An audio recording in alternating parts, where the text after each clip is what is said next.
নজর রাখবো পরবর্তী খবরে। রাজ্যে চলছে এসআইআর প্রক্রিয়ায় ইআরওদের আরো নির্দেশ দেওয়া হয়েছে। জাতীয় নির্বাচন কমিশনের তরফে চিঠি লজিক্যাল ডিসক্রিমিনেন্সি খতিয়ে দেখতে হবে ইআরওদের। ফর্ম 6, ফর্ম 7 এবং ফর্ম 8 ইআরওদের খতিয়ে দেখার নির্দেশ।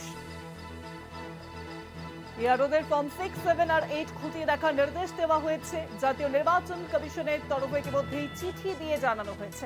আরো জানবো এই বিষয়ে ফোন লাইনের সঙ্গে রয়েছেন প্রতিনিধি সত্যসুন্দর ভট্টাচার্য। সত্যদা, ফর্ম 6, 7 এবং 8 এই তিনটি ফর্ম খতিয়ে দেখার নির্দেশ দেওয়া হলো নির্বাচন কমিশনের তরফে। শুনানির কাজ চলছে এবং সেই শুনানির কাজের ওপর যে নজরদারি, সেই নজরদারির দায়িত্বে কিন্তু আরো বেশি করে দায়িত্ব নেওয়ার কথা বলা হয়েছে ইআরওদের। অর্থাৎ রাজ্যের যে 294টি বিধানসভা রয়েছে, প্রত্যেকটি বিধানসভার দায়িত্বেই রয়েছেন একজন করে ইলেকটোরাল রোল অবজারভার, সেই অফিসার অর্থাৎ আধিকারিক।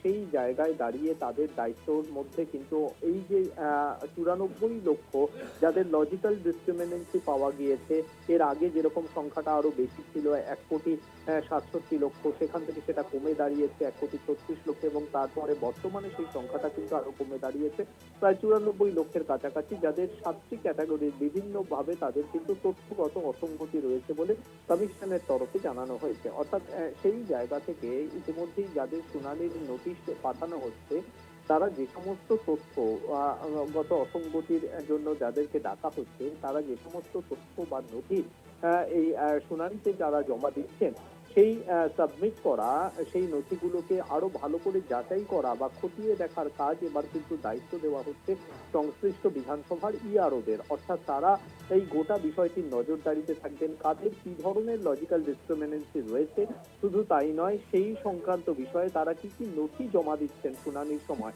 সেই বিষয়টি চেক করে ইআরও যে নেট রয়েছে সেই নেটে আপলোড করার যে দায়িত্ব, সেটা কিন্তু এর আগেই ইআরওদের ছিল। এবার কিন্তু সেই বিষয়টি আরো খতিয়ে দেখার নির্দেশ দেওয়া হয়েছে। শুধু তাই নয়, যে সমস্ত ফর্ম 6 জমা পড়ছে নতুন ভাবে নাম অন্তর্ভুক্তির জন্য, সেই বিষয়গুলো বা 7, 8 এই ধরনের নাম বাদ দেওয়া বা সংশোধনের জন্য, সেটাও কিন্তু খতিয়ে দেখতে হবে বা সেটাও কিন্তু নজরদারির দায়িত্বের দেওয়া হয়েছে ইআরওদের। এবং এই সংক্রান্ত একটি নির্দেশ ইতিমধ্যে কমিশনের তরফ থেকে সিইওর কাছে পাঠানো হয়েছে বলে কমিশন সূত্রে জানা যাচ্ছে।